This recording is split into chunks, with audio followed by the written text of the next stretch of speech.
to work. Now we're bringing back the services that are going to ensure that at least we pay much less. The ticket from the Nyanga to Capetown at 8 rands, honestly, that is next to nothing. But that assists people who are earning much less than what they can pay for transport. So I think that is an important point to say it's them as well who must assist us to ensure that this infrastructure, these trains are protected and they're secure. But of course we make our own initiatives. We've appointed security companies. We also are trying to barricade those putting walls and so on and so forth.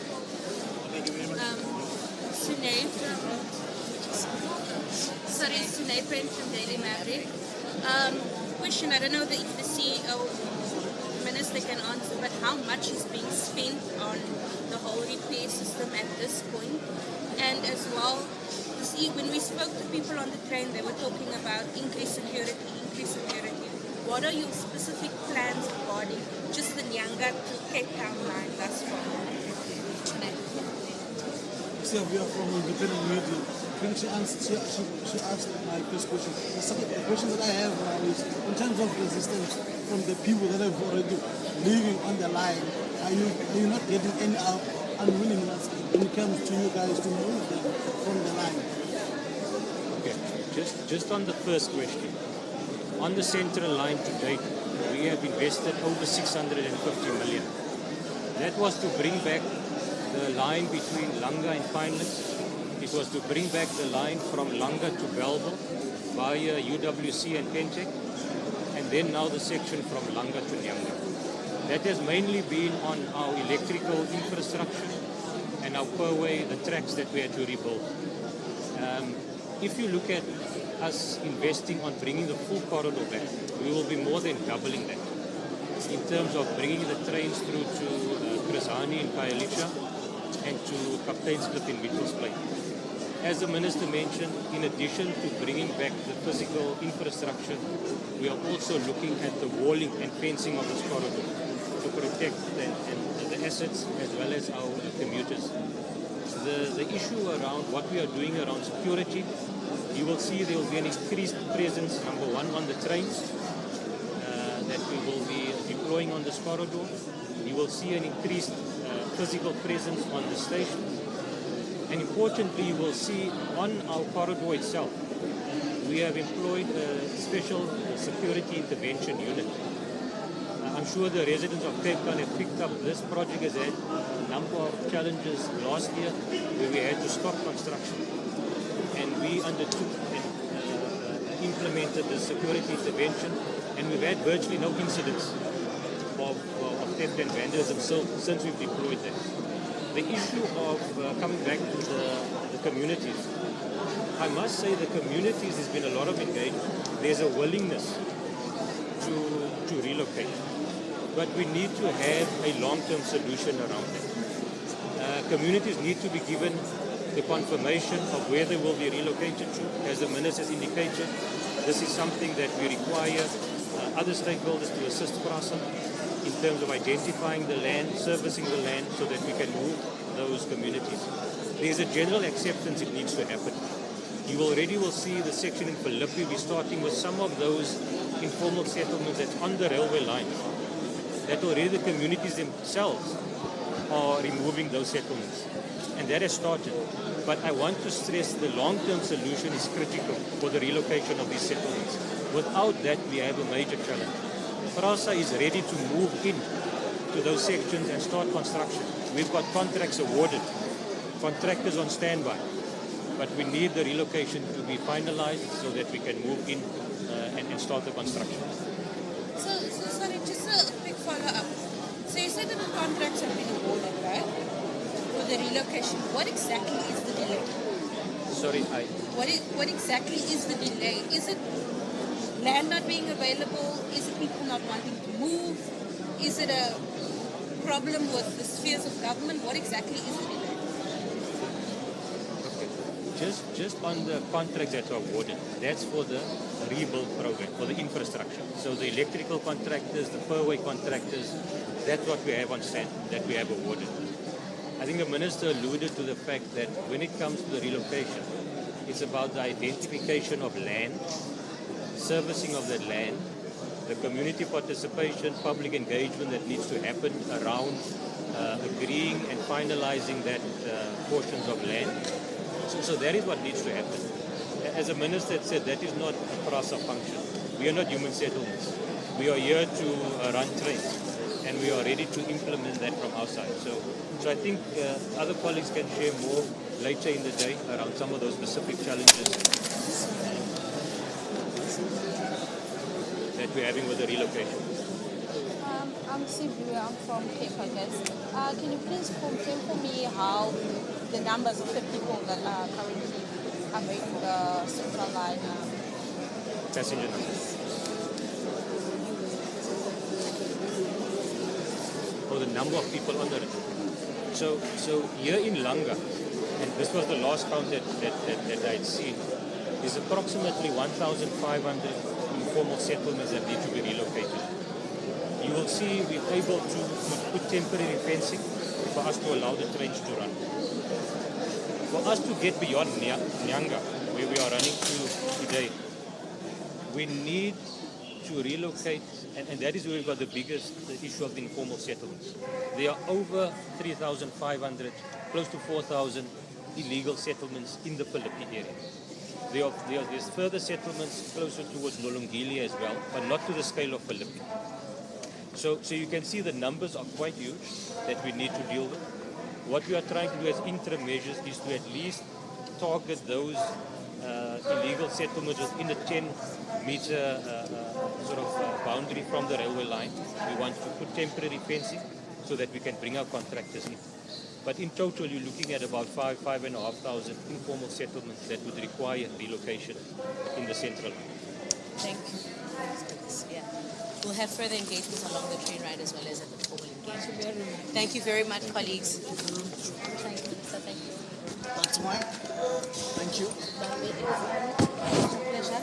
This one is your one.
Closer. Hello, morning. As a young South African, I think thank you so much for the work, and it's so great to see the city, Deputy Mayor, Councillor Mayor Quintus, and of course the Minister, the new department, that rail is the backbone of our country, and as young people, we don't want to own cars, we want to have options, and rail can transform this country tomorrow. And so thank you so much, and congratulations on the new role. Yes. My question... No problem. So very happy to have you here today, Minister. So it's lovely to see that we have stakeholders from Western Cape Government, City of Cape Town, and our SOE. So my main question is, how are the organizations going to come together in terms of improving the integration of land use to improve the effectiveness of our stations and to improve the ability of stations to capture commuters?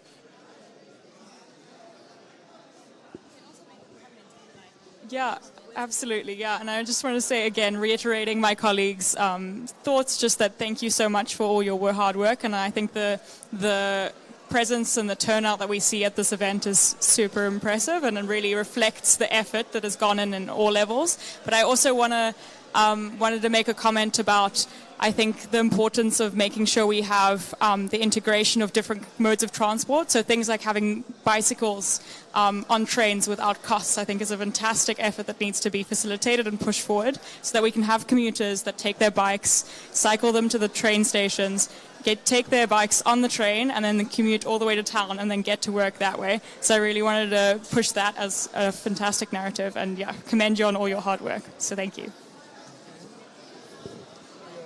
Hi, my name is Andrea Mattia, the chairperson of UCV in Cape Town province, here in the Western Cape. We usually work hand in hand with PRASA also.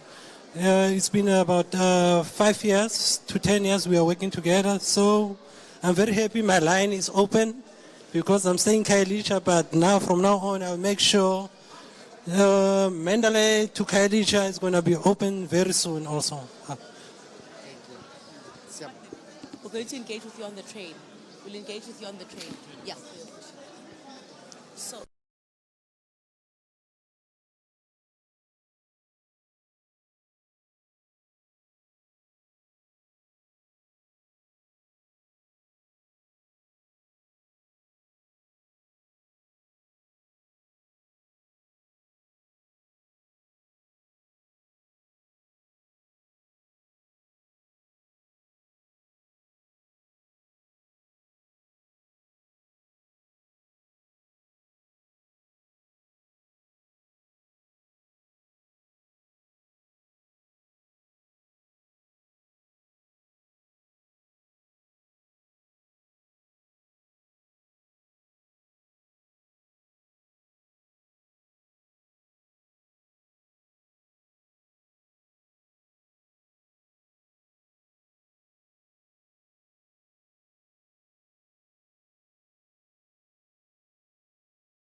The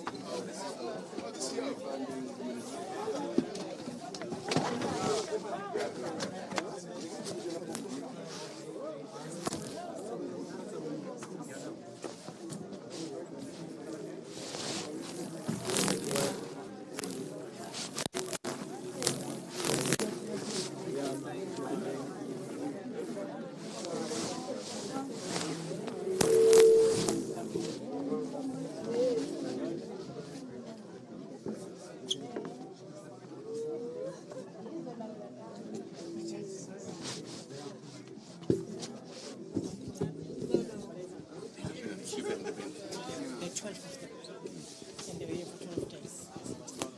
And yesterday they gave us the preliminary results. We are at around 92.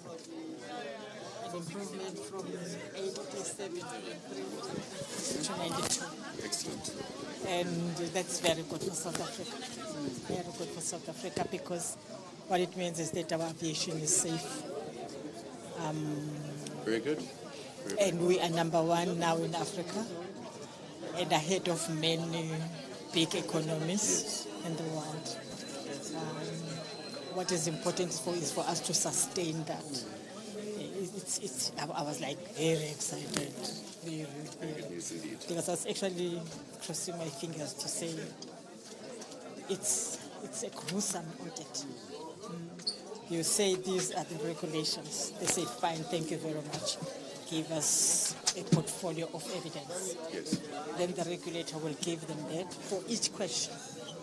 And it's about 800. Yes. After that, they then go to the operators. Then they say the regulator said we're doing 1, 2, 3.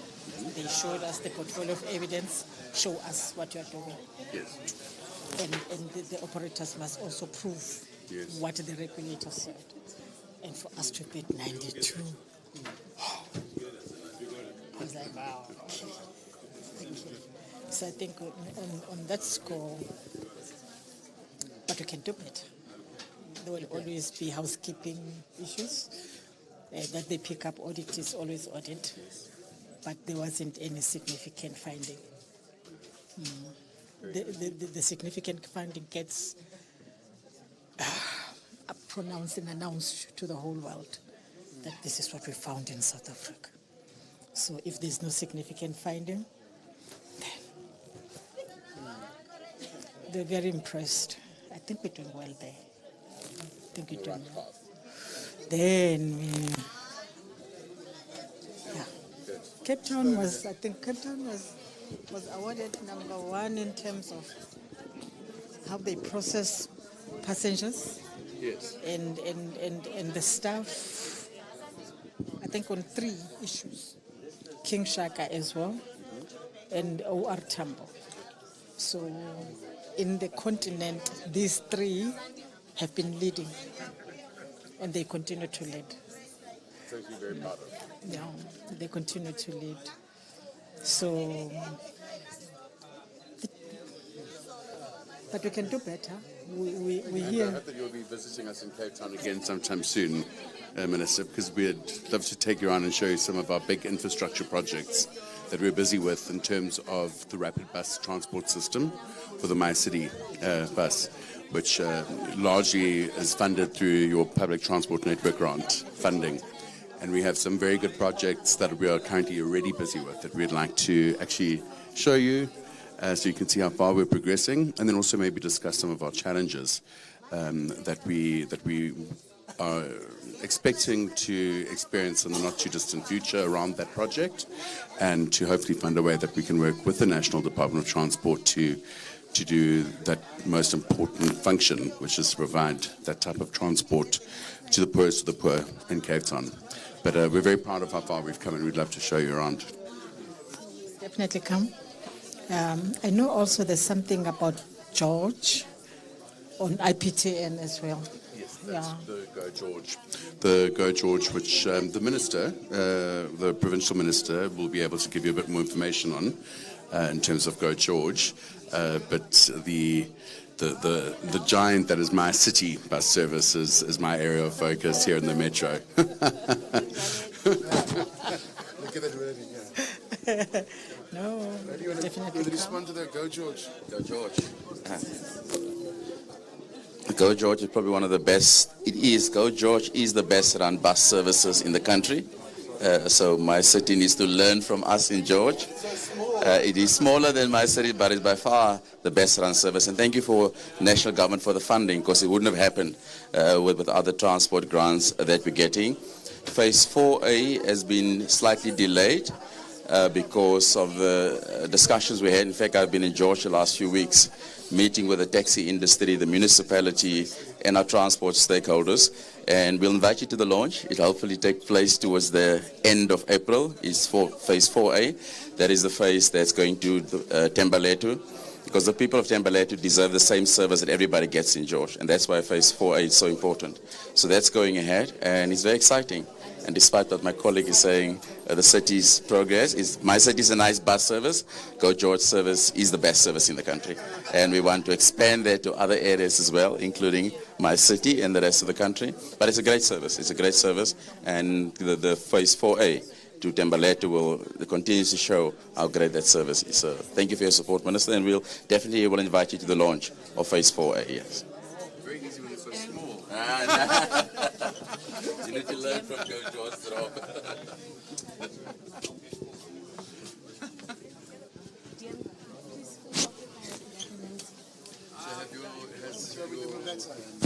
Please. The staff in the ministry briefed you on the My City Phase 2A project as yet. It's a 5.7 billion rand project that the National Public Transport Investment in the city requires to roll out a trunk route with hop-on, hop-off feeders, which will connect the city of Cape Town centre all the way through to Kali. There's a reason I don't want to give you step in and complement rail as well. Once rail is up and running, but it provides an intermodal opportunity for the poorest of the poor to address the legacy of special planning. We will close those opportunities quickly with that kind of service. We're very proud of this. There's a few items we had the Deputy Minister project evaluation management recently and so we're going to look at some of our milestone achievements so far. So we will have to have you back as technically our minister in terms of transport. So I'm happy to see what we have done with the money that is Thank you very much, MMC. I think, colleagues, it's very important that we get the sentiments of the Deputy Minister. The Deputy Minister used to be the chairperson of the Portfolio Committee on Transport, and it is organizations and entities like PRASA that used to account. I know I've sat in several meetings where UDM used to say, this just does not cut it, colleagues. So I think that it is important that you are now on the other end, and you are now on the other side, where you get to experience the true frustrations of what is happening in various entities. So, DM, I think it is also important that we do hear your sentiments on the recovery of the Central Line. All right. Thank you very much. Morning, colleagues. Morning, Minister. And MEC, good morning. Well, I think it's an achievement. It's a milestone that we have to celebrate. If we stop celebrating milestone and achievements, then we are not looking up to anything. My view still remains the same. The pace is not as fast as it should be. Now, if you have people that invade your space, they cannot stop you from progressing in recovering that line. There should be alternative means found. For instance, we should find a transit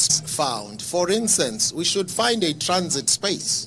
Speak to the province, speak to the municipality. Where can we temporarily locate these people? Because two things do not make a right. Remember, as the minister said earlier, the people of this Western Cape, Cape Metro or Cape Town Metro require a reliable service. Now, if we were to look now, I can tell you with no fear of contradiction, the number of informal settlements we had in December have increased today. After Easter's, they would have increased. I can assure you with no shadow of doubt. That tells you that people can see that the center is not holding, we are not moving. So I want PRASA, the group here is here, I think the chair is here, we must be decisive. Now, we need to know how many people are there and contain it and move these people. So, yes, the point of view I held as a portfolio committee chairperson and now has not really shifted. But I think what we need to do, again, as I say, without sounding negative, to appreciate the efforts, because it's not easy to recover a line that was totally destroyed. But that should not make us rest on our laurels. We must push further, and we must be aggressive and decisive. So we say big ups to PRASA and the city and the province, and we will talk next about whether George is the best run thing or not. Thank you, DM. Thank you.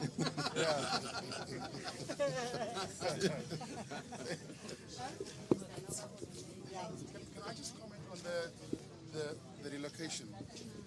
So I just wanted to, when we have this conversation about relocation of the unlawful occupiers of the central line, we also include the remarks, TRAs, temporary relocation areas. But this is not that. I think a TRA legislation only allows for a TRA when you remove people off land, you fix the problems there, and you return them to that land. This is not a TRA. This is where we have to build proper human settlements for the unlawful occupiers, and those sites need to be identified. So I just want to dispel that remark, DM, that it's not a TRA. It does not qualify as a TRA. There is no emergency, though. It does not dispel the notion that it's an urgent application, but this is a proper human settlements development. It's not a TRA because you have to remove, fix the problems there where there's safety concerns to the occupiers, and then you return them there. This is not that conversation. I think we have to be clear and specific when we respond to that, and this is a proper human settlements development. And so that is why we need to acquire land and we need to build those settlements. Otherwise, we're not going to be fluffing around with regards to TRA making emergency. This does not qualify as emergency. This is a couple of years in the making already, and hence, of course, it does not qualify. But what does qualify, a proper human settlements development that can accommodate, I think Isha mentioned earlier on, close to 4,000 people on the Philippi stretch of the rail line. And we've heard earlier as well, the primary reason why we should do this because of affordability. We heard 10%, the cost of a ticket is 10% compared to bus and taxi costing, so it's a no-brainer. Our most vulnerable lives in Khayelitsha, and our most vulnerable lives in Mitchell's Plain, and that's why that is important. And as a sphere of government, we are signatory to the implementation protocol, and of course we're in absolute committed to doing exactly what we can do, not just as the regulator, but also facilitating key discussions and processes. But this is a proper human settlements development. I just wanted to make that point clear. We agree. We agree. However, we would still insist that we do it with speed because the delays are costly. Cost escalations, if you appoint a contractor today and they can't start work now, 2 months down the line, the cost will have escalated.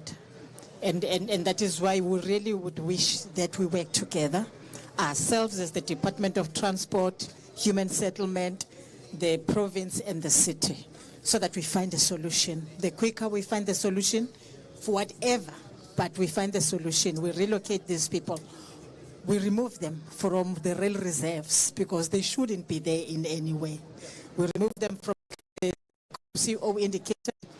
The contractors are ready to continue with the project, but they cannot because of settlement. So our wish really is to find so for us.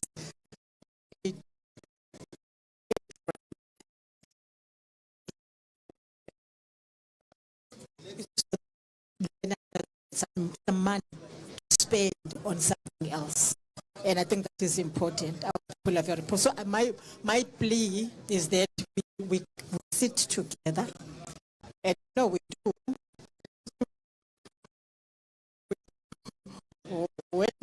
platform to put politics aside, we find solutions to challenges. We require is the space for us to work. Now, PRAS doesn't remove people, doesn't relocate people, doesn't build houses, it doesn't find land for people, because that's not the core function of PRAS. They provide passenger trains. I just want to emphasize that point. Otherwise, it becomes unaffordable because cost is escalating. I can tell you on that one. I said in the PICC, I know it for a fact. Cost escalate for infrastructure projects such as this. It's 2 million.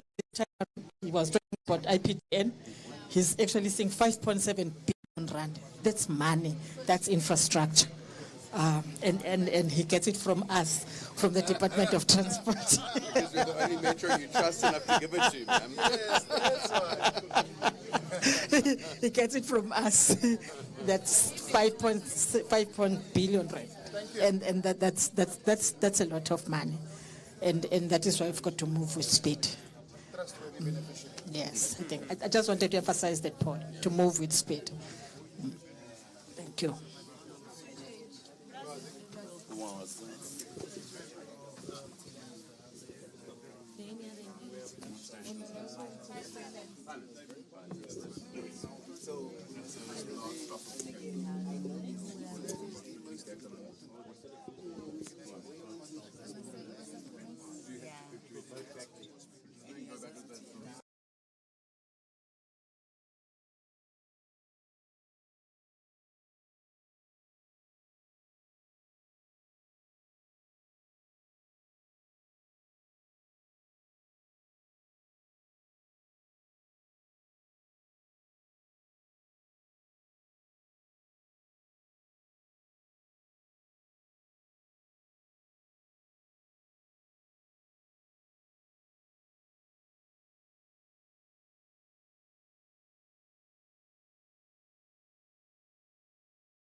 Big catchment areas now impacted, where there are no services that we can deliver because there's a collapsed sewer line or there's a water integration. So the point I'm making is what do you do in that time? Oopsie. We have to remove them legally as well.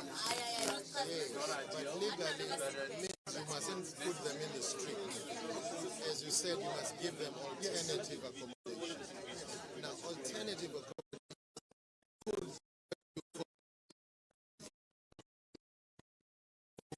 people, because there is a critical line you have to serve.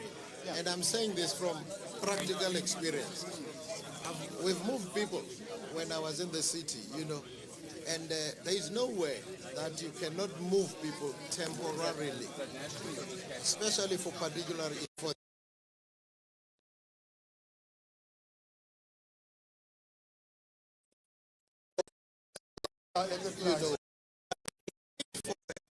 permanent solution of a settlement, which is ideal, can take a long time because it depends on the resources, availability of land, and your planning services. Remember, these people who are going to jump the queue because there are people that have been waiting for this development. Now you cannot stop a development.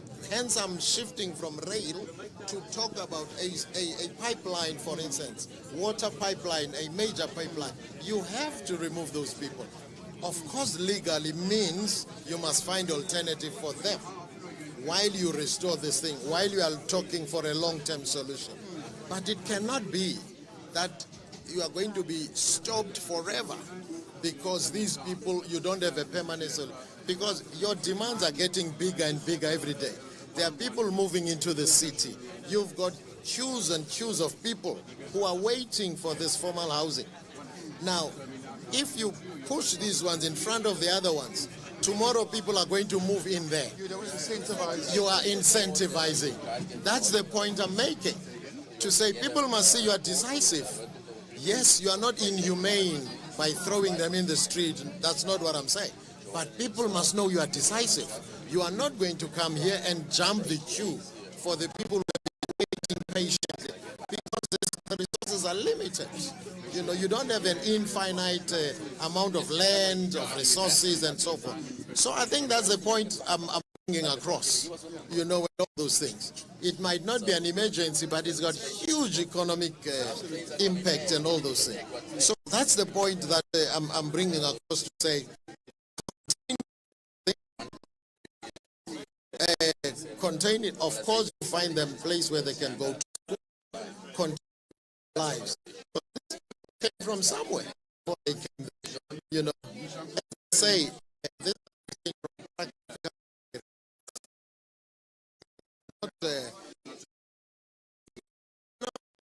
We must always run away from void. To get legislation putting us to a point of paralysis. We must use the legislation to solve problems. But that's I'm sure people built on your servitude. You're not going to wait for another piece of you don't know what will happen tomorrow to that pipe. I've had some experiences where people died because we were still begging them to move from a main pipeline, and the main pipeline burst one day. People died. You're sitting with a big problem, So these pragmatic things that we need to do, as I'm talking about. I agree. I think you're right. You suspend all your planning legislation, so then you can move a lot faster.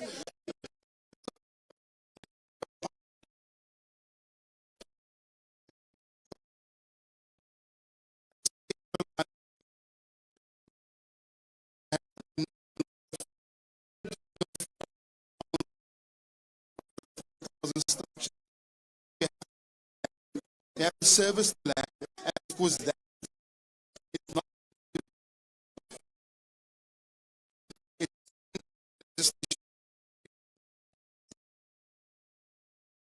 available to us. We won't be ready to service those plots because we first acquire the land and then you need to service the sites. And I think that's the biggest hurdle, DM Minister, would be identification of land and servicing those sites. I think incentivizing that always be there. We don't want to be queue jumping, but I think it's an important point that we recognize. And because of the pertinent point that you raised here, that is why we have to accommodate it, because the economic impacts here. At the center, people are paying a lot more to get back. a lot more of everything. And of course, if we can have reduced means mode of transport, that of course will be something that we're all fully supporting and fully behind as well.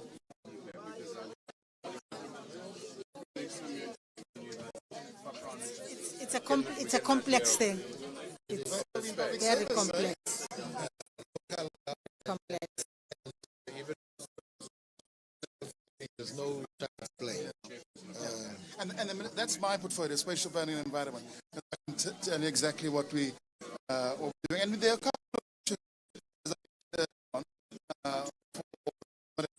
of those central line unlawful occupiers.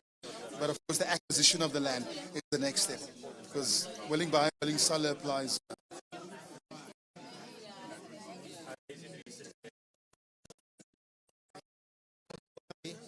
What's the station?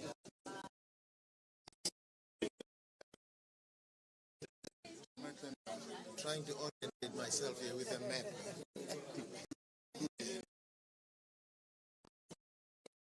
The entire map is. I just don't like moving. I don't know where and which direction am I moving.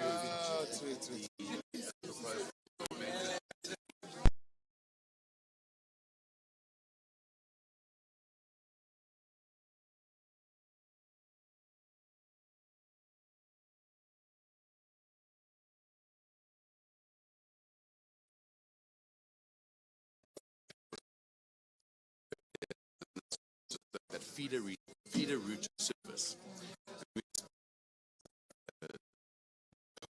In the rapid bus transport industry being, for example, Golden Arrow, and they confirmed that it is more profitable for them as a business rail running, because simply moving people from a neighborhood node area to the train stations and back, and letting the long commute happen on tracks as opposed to on highways where you're just burning fuel. You have so many people on the bus, you can't pick up more, let anyone off.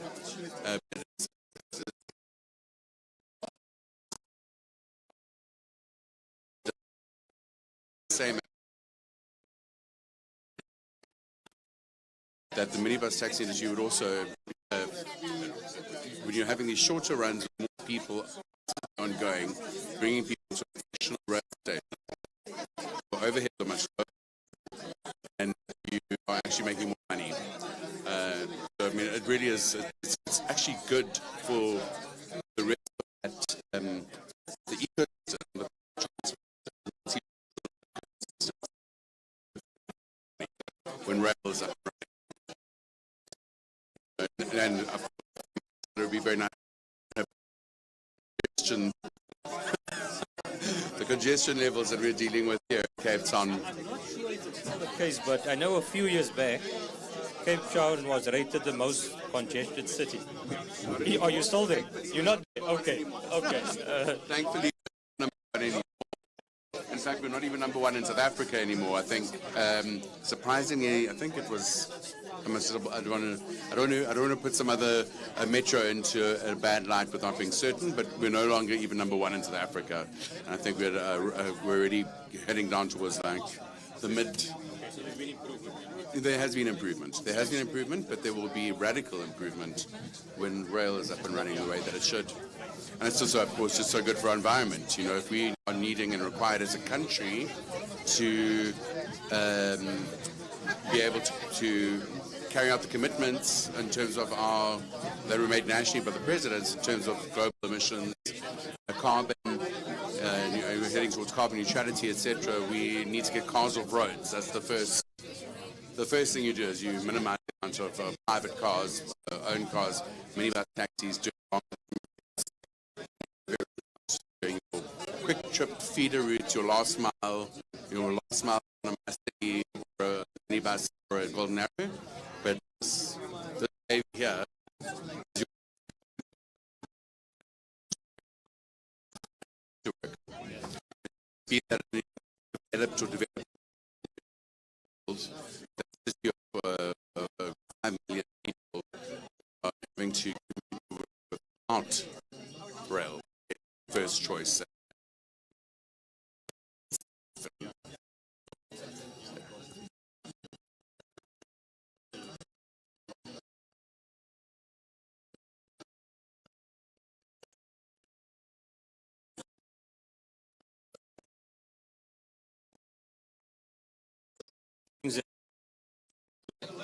in this year is to on many of the signaling has also been impacted by theft and vandalism. So sometimes it stops at the stage longer than what it should be. And every organization, which is trade drive to communicate with the control center, get the instruction back that we can move. So signaling is becoming critical. We can then run trains more safely, number one, but number two, also a greater frequency of the trains, bring passenger numbers up. You know, so. Important to see rail on the rebound and the future of rail as well.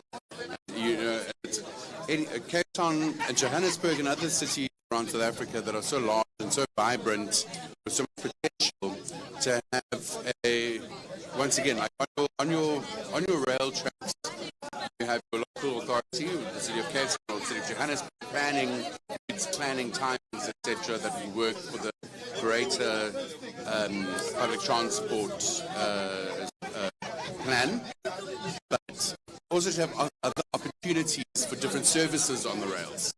You know, different services. I mean, the Durbanville had the Business Express that used to run from the northern suburbs, no stopping until the civic centre. You know, that is important. The type of multiple offering that's critically needed as well. I mean, obviously, we just firstly want to get the rail running, but then to the future, to look at reintroducing those sort of services again, and just have a top performer. There's no reason why rail in Cape Town as looked at as a partnership between the city, national government, Prasa, can't be something the envy of any developed city in the world in the future if everyone is on the same page.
There's safety concerns that you mentioned earlier on where you were taken down, so that's also that's a right side of the because your rights going to infringe other people's rights.